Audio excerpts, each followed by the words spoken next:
So life happens, and we tend to forget there is a whole cycle of birth. There's a cycle of living, the death process, and then the rebirth, and all these different experiences that we have are shaped by our past, our present, and our future.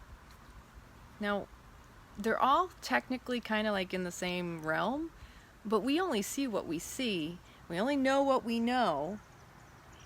And based off of that, we assume we think we know what is coming or what will be, because the mind wants to say, this is the way it is because this is the way it was.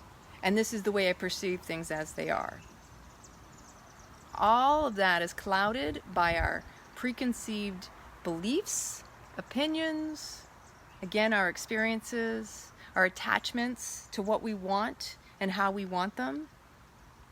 The only thing that dictates anything is your reaction or response to life and how it shows up to you. So again, the cycle of life. We're born, we live, we die. It's a constant cycle. And it's not just physical, it is emotional, it is life changes. It is everything that we encounter. This is life. We're always either expanding or contracting at all times. And whatever that means for you, you could be out and wanting to be with people, or you could be home going within and really nurturing whatever's coming up for you and feeling. Because in order to go out, we have to come from within. Right? So anyway, what do you see? Edward says, does anyone else see it? What do you see? So again, there's some new features, and I'm just getting used to them right now. I'm curious what you say. And I was asked by some of our rad stars, our rock and rad star family, specifically I'll say this video I'm doing because Julie Bellflower had asked me to do a video on how to deal with the grieving process. And it's just so appropriate, because my mother is coming, my mom's passing is coming up on a year. Last Saturday was the 11-month mark, and I didn't recognize it coming right away. In fact, it was a few days prior that I started to feel waves of emotion just washing over me and just consuming me and going, oh my gosh. And then it came up, oh, that's right, my mom. And so we don't always know that what's coming up is a physiological, emotional response to an unsettling in our body and our mind, the misalignment of what's really going on below the surface, the unhealed, unresolved emotions that are associated with experiences. Whew. And life, it doesn't happen to us, it happens for us. But in order to be present in the moment, we have to honor all of the process, the cycle of life, and allow ourselves and honor the grieving, because grieving is not something that happens overnight. You can't just flip a switch and, hey, I'm over it. I know a lot of times I've, in the past, tried to walk around and go, yeah, I'm good with things, things are okay. And just playing the martyr. And it's also spiritually bypassing the real issue, the underlying feelings associated with what's going on, or my failure to finish or go through the full grieving process. Because what we do a lot of times, and what I've done in the past, and I remember thinking about this, if you don't fully go through all of the emotions in a traumatic time, if you're not allowed to feel, to process, to have people to support you, and you're told you need to suppress it or don't talk about it, that's unhealthy. The only way we're going to move forward in life is if we are present with what is right now. And to shove it down, it's only going to come up later. And just like that, we talk about sometimes you go to the beach and you got this big beach ball and you're trying to push it down under the water, or you're trying to get on top of it and it just keeps popping up. The more you push something down, the stronger and the more potent it's going to be when it comes flying up in your face. None of us need one of those existential crises, but I know I've been there. I know I've gone through it, and I sometimes still go through it because I'm human. Each and every one of us is human. We need to honor whatever emotions come up, whatever it is we're experiencing, because we're human, because that's life. Because we're not here to make someone else happy based on how we're feeling. And sometimes we're making up how we're acting because we don't feel we're worth it or we deserve to feel, because we're trying to make others feel good about themselves or better. Now stop and think about that for a second, because how often, and I look at myself and go, how often have I acted like nothing was wrong just so someone else would feel comfortable? Somebody else's discomfort with my feelings is not about me, it's about them. If you're one of those people who tries to help or fix other people, it's often because it's about you. It's because I feel uncomfortable with the emotions you're going through. It makes me feel unsettled in my body because you can't make it better. You don't need to make it better. You just need to accept it. And that's where holding space for one another is so important. That's why this group is so special, because it really truly is about coming together to support, uplift, inspire, and empower one another. And we want you to feel inspired and empowered to feel. Because when you numb the pain, you numb the joy, and you can't have one without the other. Without contrast in life, you just miss out. You're numb, and then you start reaching for the externals to stimulate. That's where addiction comes in, and coping mechanisms that we've grown up with, and survival tactics. Well, I'll just do what I've always done. I won't deal with it. I'll just push it aside and act like nothing's wrong, because if I do that, maybe it'll go away. Nothing will ever go away until you fully process and work with it, whatever that is for you. And so with grieving, one of the things I've learned over this past year with my mom, it's really put me in a reflection about what's important in life, about what really matters. How many of you out there, and this is a question also for myself, and I've already sat with it numerous times, how many of you out there really know what's important to you? Do you truly know? I want to know in the comments, what is important to you? I know when I was younger and I was in a victim role, everybody was doing things to me. I couldn't understand why this person didn't like me, or why I didn't get this or I didn't get that, and I'm doing everything I should be doing, and so why am I not getting what I expect? There's my attachment, based on what I felt I was doing to live up to receiving and getting what I wanted. It's actually quite selfish. But because I was in a victim role, I only saw things coming at me instead of seeing how I was drawing them to me and attracting them based on the vibration there where I was at, constantly on the defense. So of course I would get attacked. When you're constantly looking for excuses or reasons why you're doing something, and you got to listen to this mind chatter, because I could catch myself already giving an excuse or a reason or justifying why I was doing something. This was years ago, but I still remember it like it was yesterday. Justifying my behavior or my actions just because that was an old pattern in my family, that you needed to defend yourself, that you always felt you were on the constant attack. And then when I was in the military, I had the same scenario. I felt like I was constantly having to defend myself. But that was because I was so deeply, deeply caught up with that pattern, I couldn't get myself out of it. I couldn't even see that I was doing it. I was creating that magnetized state. So if you're defending yourself, be ready, because the attack will come. If you are just present and you know your personal power, your strength, and who you are and what you're doing, and you're doing it for the right reasons, with the intentions from the heart, then you have nothing to defend. You don't have to explain yourself to anybody. But in order for me to go through that healing, I had to identify the problem and work with the solution of constant change for me.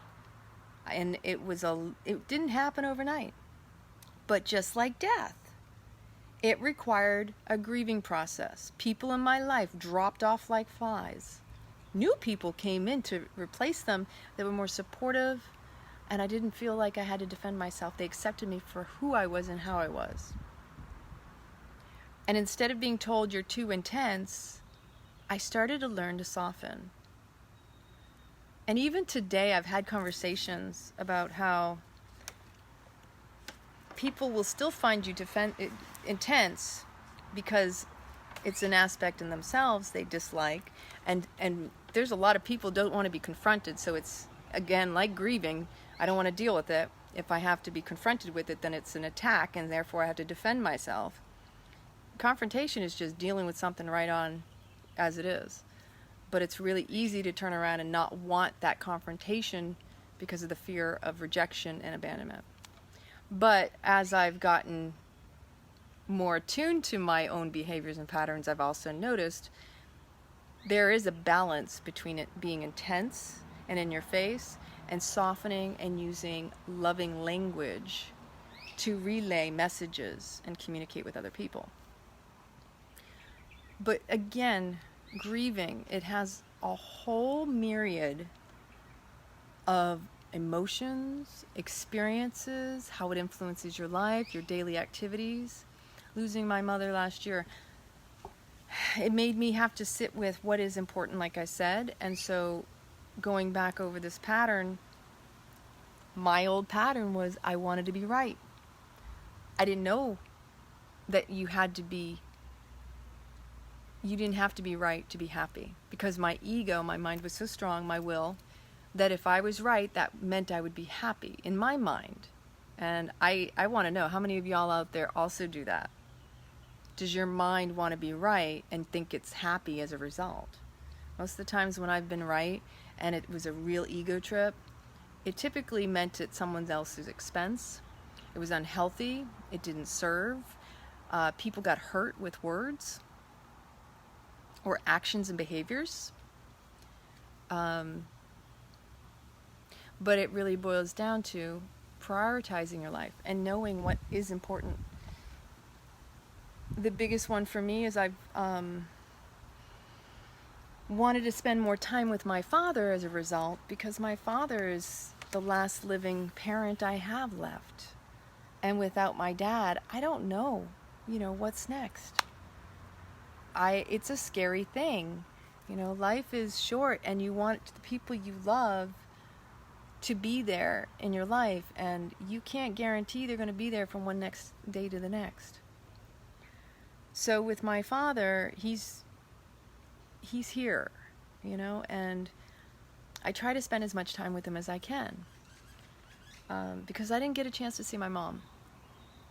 And not seeing my mom made me even more hypercritical on myself, because I missed her and I hadn't had a chance to spend time with her in at least, I'd say, 2010, when my stepdad passed on. My stepdad passed away on Memorial Day, 2010, and that was the last time I saw my mom in Omaha, Nebraska. And so I felt guilty I hadn't had a chance to see her in all that time. I was hoping in this last year that I would have seen my mom. I actually made an intention that was going to be the year I got a chance to see mom, or have her come visit me down here, because my house wasn't yet ready for her to visit. And so I felt guilty that I didn't do it sooner. To not see your mother for over 8 years, and then the next time you see her, she's laying on her deathbed. That was the hardest thing, because my mom was a strong mom. She was a strong woman. And you couldn't take away her independence, because she was a triple Sag, fire sign, and she was all about her freedom. But to be laying on a bed and not be able to move, and have to be on a respirator and a life support, I knew that my mom wouldn't want that. And with all the conversations that we had standing around trying to figure out what was going to be the next call that nobody really wanted to make,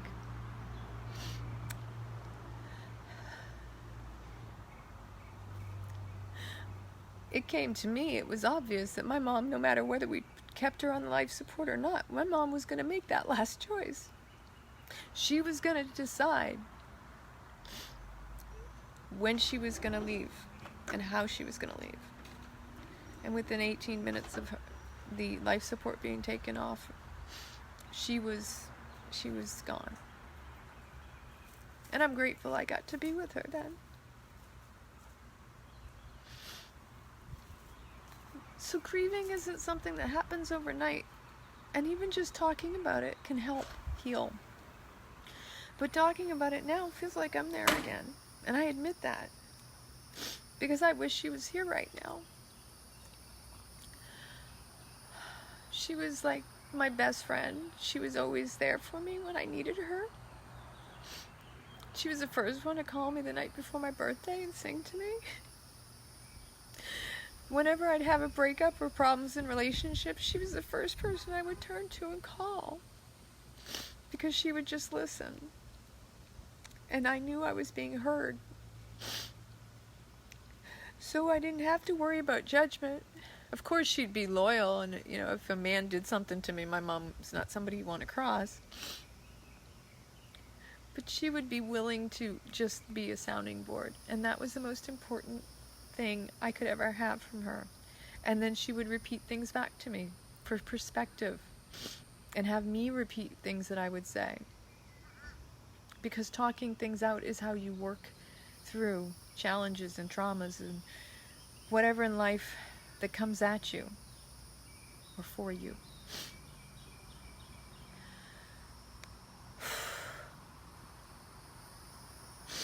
So grieving is not something you can put a picture or a face on. It just happens. Whether you're ready for it or not.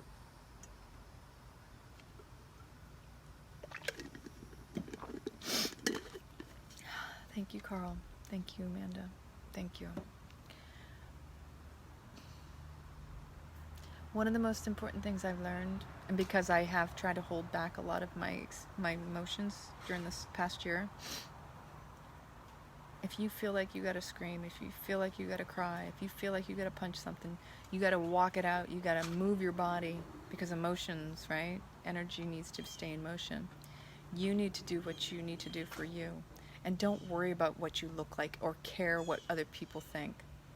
People will not get it unless it's them. Nobody can know your experience, know your heart like my mom. We can wish people did. We could want people to know and to understand, or to hold our hand or hug us and whatever it is we think we need. But in the end, it's an individual process.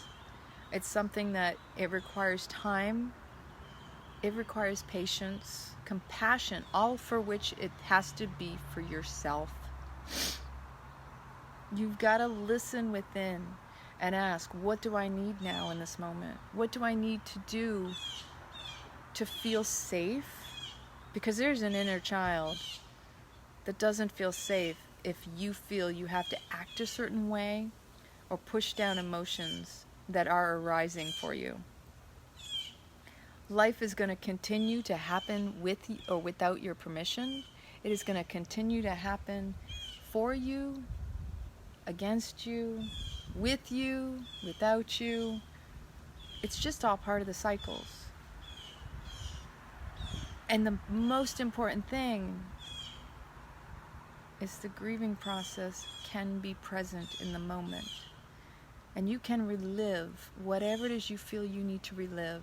A conversation, a memory,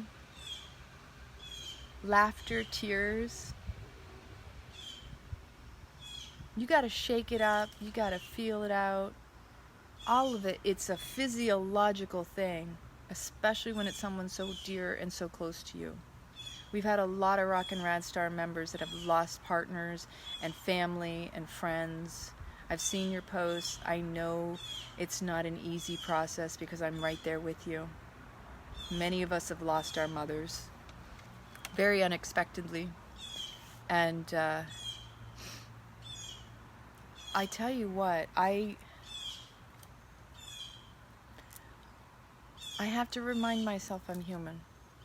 One of the first things a girlfriend of mine said was, she said, when I told her how my first reaction was how angry I was, she said, you're allowed that. Your first reaction is a human reaction. You're allowed to be angry because that's a human reaction. You're allowed to be sad. You're allowed to cry. It's the part where we don't want to live there forever. And we have to do things that also bring back the positive, loving memories of these people, no matter how they passed. Because that's what life is about. It is about celebration. Yes, we mourn, we grieve, but it's really all meant to be celebrated even still. Because it's all, again, grieving. We're going through a rebirth. I'm going through a rebirth. I don't know. I'm scared because my mother put all into question in myself. What am I doing? Why am I doing it? Does it make me happy? Is it what I want? Do I trust myself enough to know my vision that nobody else can understand? That if I know something in my heart and soul, and I've known it since I was a little girl, to keep forging ahead, to trust in the passion, to trust in the knowing, and not allow anyone else to take me out of that or to make me fear or doubt my own self. Because sometimes that's what happens too. You start to feel these emotions and you start to question, are these real? Because other people may make you wonder, oh, why are you still going through that? Aren't you over that yet? Oh, you're going to beat that one like a dead horse. Like, it's none of their business. And try not to. I mean, the hardest part is reacting to people around you as a result of what they are uncomfortable with that you're going through.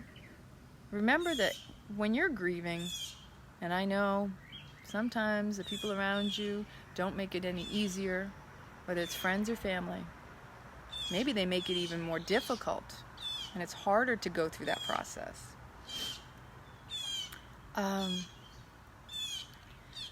Life is too short, but we got lots of time.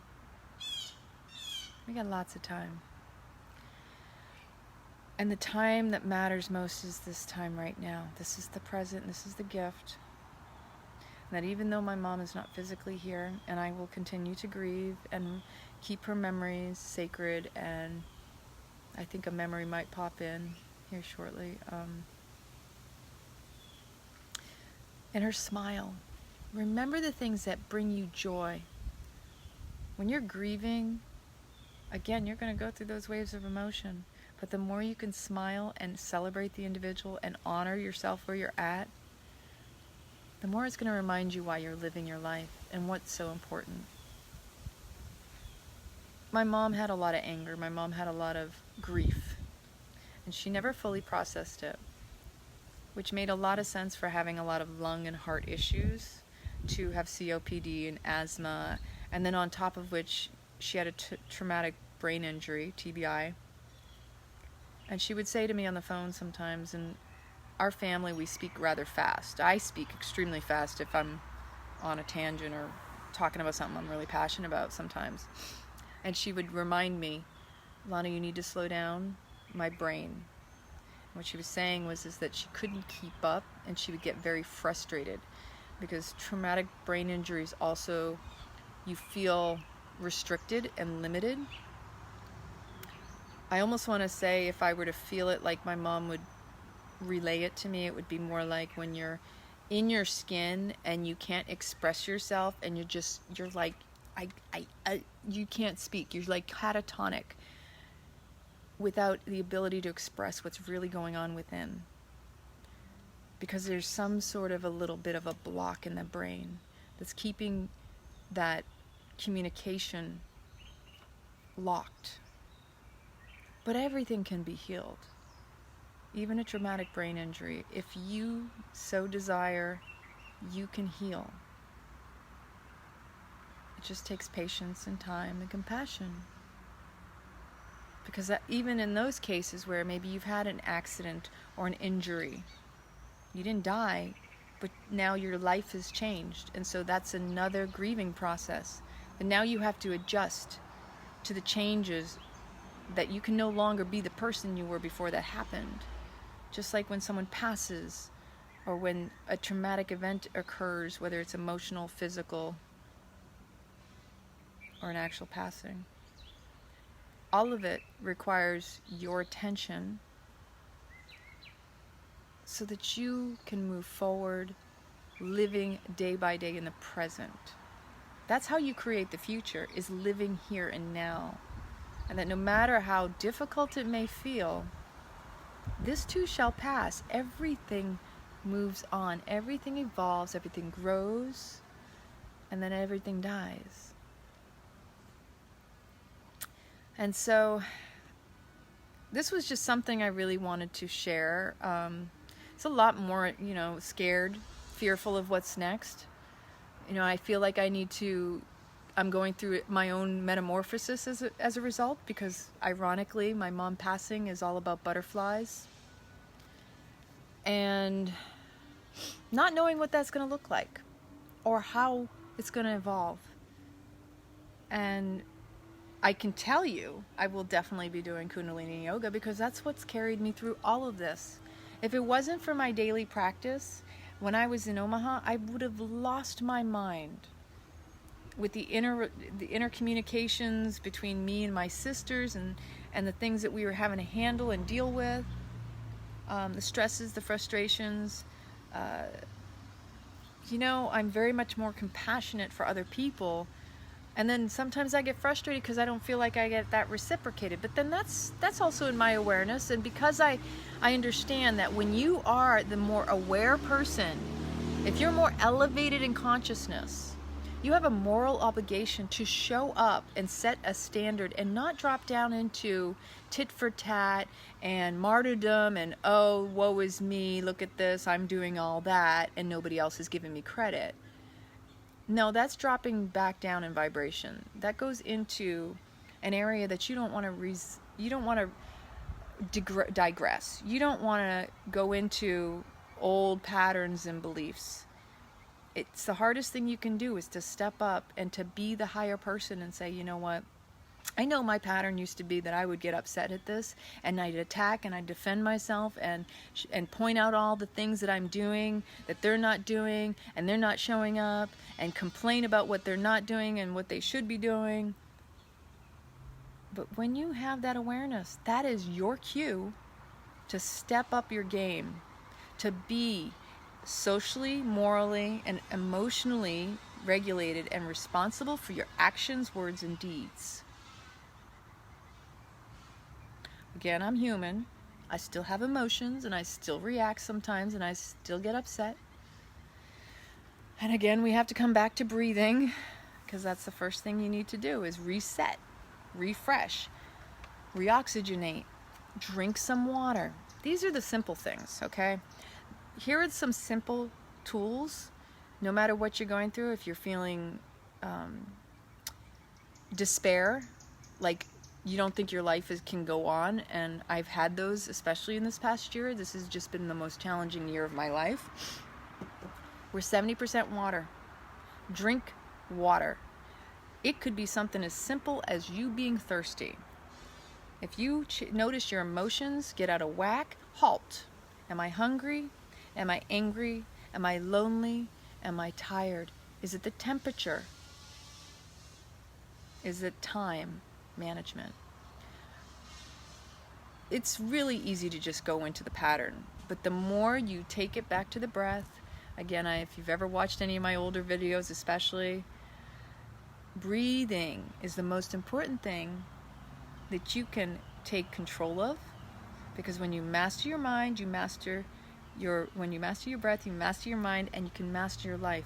But it all starts with becoming present in the moment.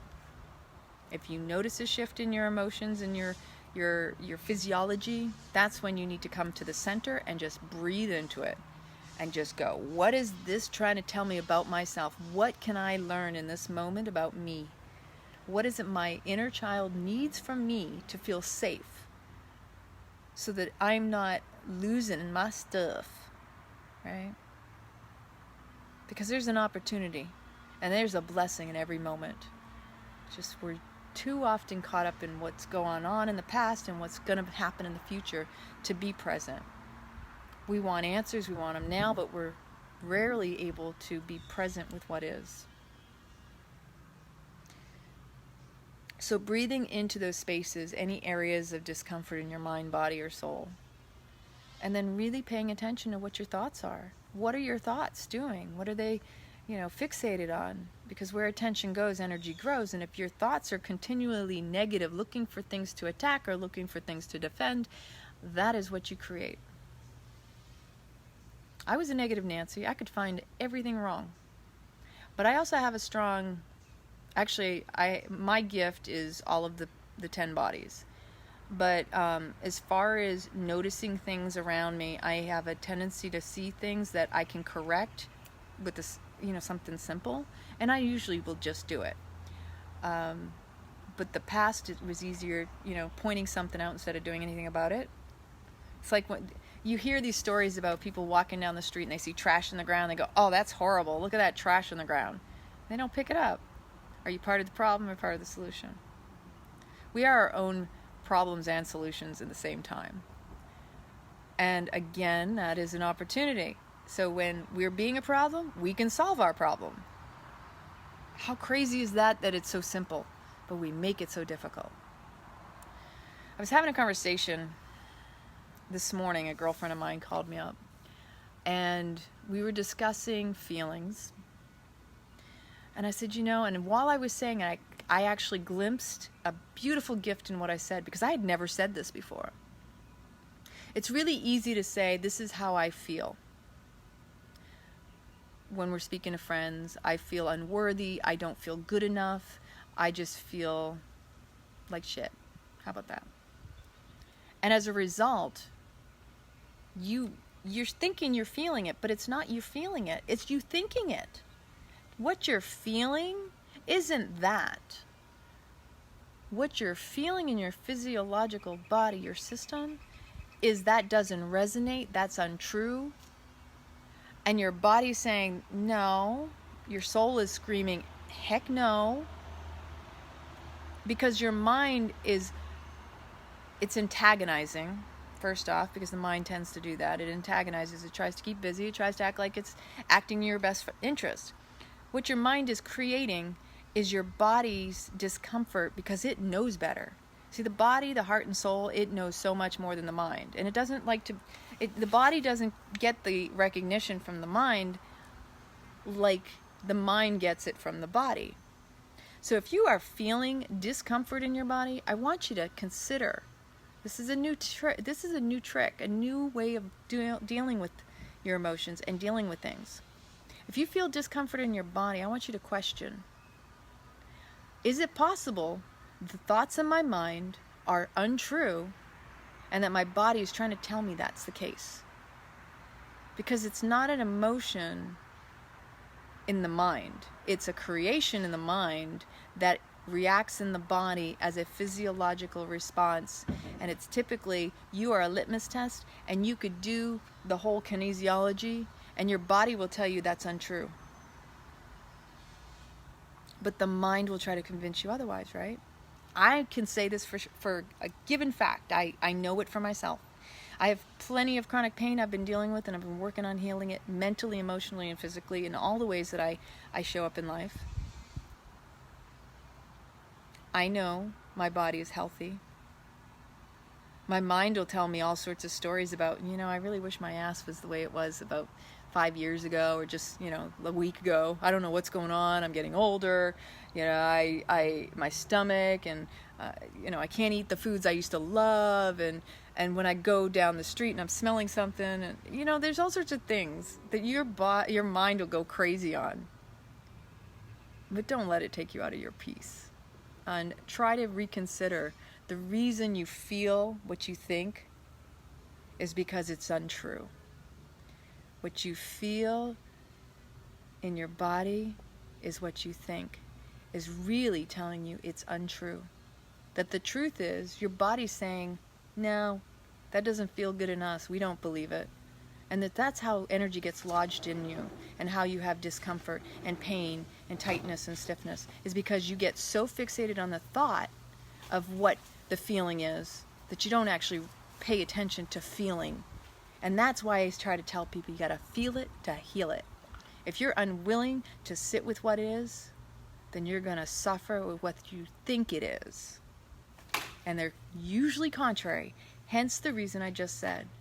Notice in your body that that is telling you that that thought is untrue, and it feels like discomfort, it feels like pain, because it's trying to scream, no, that's not right. It's challenging the mind, but the mind is so mighty, that will, that it's trying to overrule the body, and that's how we have pain. That's where our discomfort really lies. And that is my gift to you today that I had to sit with, and I went, oh my gosh.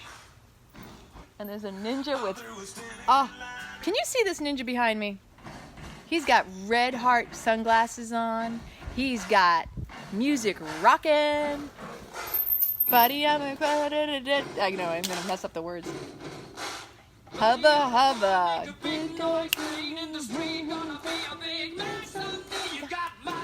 Face, big disgrace, kicking your can all over the place, saying we will want you. Yeah. Oh yes, I knew you all saw him pop in there. I had to try to keep my flow, because I really wanted this. I've been missing y'all, okay? I mean, if you just didn't know. And that coming in this morning really spoke to me so strongly. And that's how I'll have a conversation with people and stuff will come out that I'm going, oh my gosh, I am hearing myself, and that's exactly what I needed to hear. You know how empowering that is? It's a true gift to recognize this stuff going up in here. All you got to do, if you believe in kinesiology, is use yourself. If you don't feel comfortable physically, it's because it's challenging your mind. And let that be your indicator to really tune in and tap in. Feel that shit and get rid of it. Let it go. And that'll tell you your truth. That is your Sat Nam, right? Your Sat Nam is truth is my identity. It's your true name, your true nature.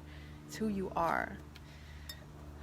All right, so please let me know in the comments if anybody has any questions regarding grief. If you need any guidance, reach out to me. What I'd really like to do in the group is I would like to offer 15-minute videos. I used to do them, but they kind of got cut off last year when my account was disabled for a short bit. If you feel you could benefit from 15 minutes of a live video with me one-on-one, I would be more than willing and lovingly and appreciatively join you in the group. You just let me know. You can send me a text, send me a message, or you can tag me. Actually, it's best if you put it on the videos, because that's where you'll find me the most. I don't always go in Messenger, and messages in Messenger can sit there for a while. So this kombucha, because y'all know I got my kombucha going on here, and I had to wait till my emotions went through first, because if you find yourself grieving and you're emotional, the first thing I want to remind you, the last thing you want to do not reach for food, drink, or substance.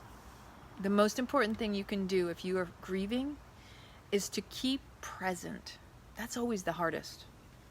And I know this from personal experience. The more you can be present, if you can be present, then you will process quicker and things will shift in your life. You will actually find more power within than trying to shove it down or get rid of it or walk away from it. So if you are emotional, you want to give yourself that time to breathe, maybe drink some water, but please don't eat, because what happens is a fight or flight increases the cortisol levels in your body, and you don't eat, you don't process the food, you don't actually get the nutrients from the food. It becomes like a brick in your belly, and it becomes a big belly bomb, because your body is not at that point in a space where it's able to eat food and digest it, because your digestion is focused on emotions, and if your emotions are not processing all the way through, then your body is going to get stuck just like your emotions, and it just adds to it. So this is strawberry, watermelon, rose, and I got rose hips in here too. So on the very, very bottom you can possibly see some rose petals, and I love to munch on them because they're really yummy. If you're in my area, I am going to start selling coffee kombucha, because I know that seems to be a big kick right now. Everybody's loving my coffee kombucha. But I love you all, and I'm so appreciative of each and every one of you.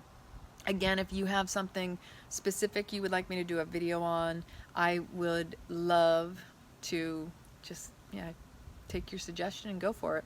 I also have some more stuff to share, but that's for another video. So I'll get back into Buddy. He's over there at the window. Have an amazing Friday, because it is TGI Friday. Be safe this weekend. There is a full moon on Sunday. A lot of people's stuff is coming to surface. We've had a lot of solar flare activity. With the sun and the solar flares, you do need to drink more water, and that will erupt more energy, and it will make you feel restless and anxious. And with the Mars transits, they're talking about how, Mars is all about action, but maybe you need to kind of take it easy and slow and ease into things, because there is no rush. Just be present. There's no need to be there or back in the past. Just be present. That is the biggest gift you could ever give yourself. Again, feel it to heal it, baby.